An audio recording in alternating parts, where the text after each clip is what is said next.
Mga lalabs, kumusta kayo? Ngayon po ay pag-usapan natin sa bidyong ito kung magkano nga ba ang kinikita ng isang YouTuber sa larangan ng social media.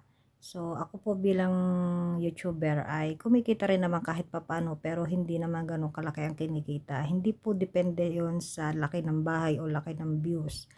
Yun ay nakadepende po sa YouTube or kay Meta kung paano siya magpasahod.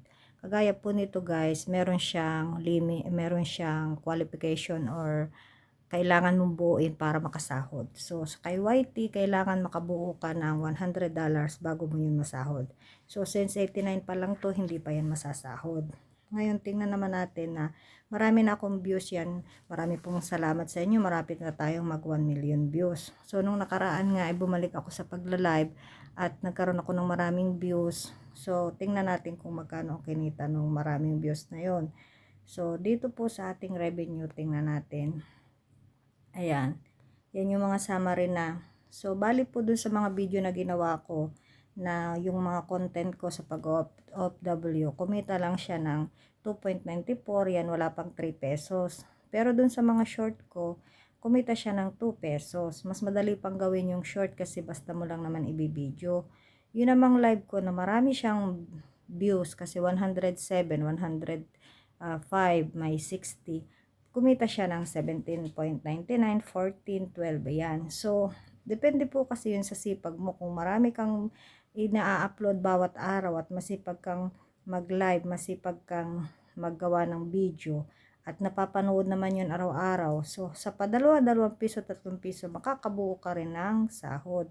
Pero hindi po ibig sabihin na malaki yung iyong subscriber, ay malaki na din yung sinasahod mo. At hindi ibig sabihin na naka 1 million views ka o naka 3 million views ka, ay malaki na yung sahod mo.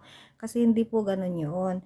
Meron naman kaya po malaki ang nasasahod dahil may mga taong sumusuporta at super chat o kaya nagme-member. So, yun po, equivalent na papasok agad yun na dollar agad kasi mostly $5, $10. So, malaki na po agad yun. Pero kung didepende sa mga video, kahit pa maganda yung video mo, kung maraming nanood, yun po yung babayaran ni YT. Pero papiso-piso lang din yun, hindi ganun kalaki. So, sana po malinaw sa inyo. Marami pong salamat at sana po ay nasagot ko yung katanungan nyo dyan sa kung malaki ba ang sahod kasi malaki ang aking subscriber. So, yan po. Ang subscriber natin ay 37 na. Marami pong salamat sa inyo. At ingat po tayong lahat.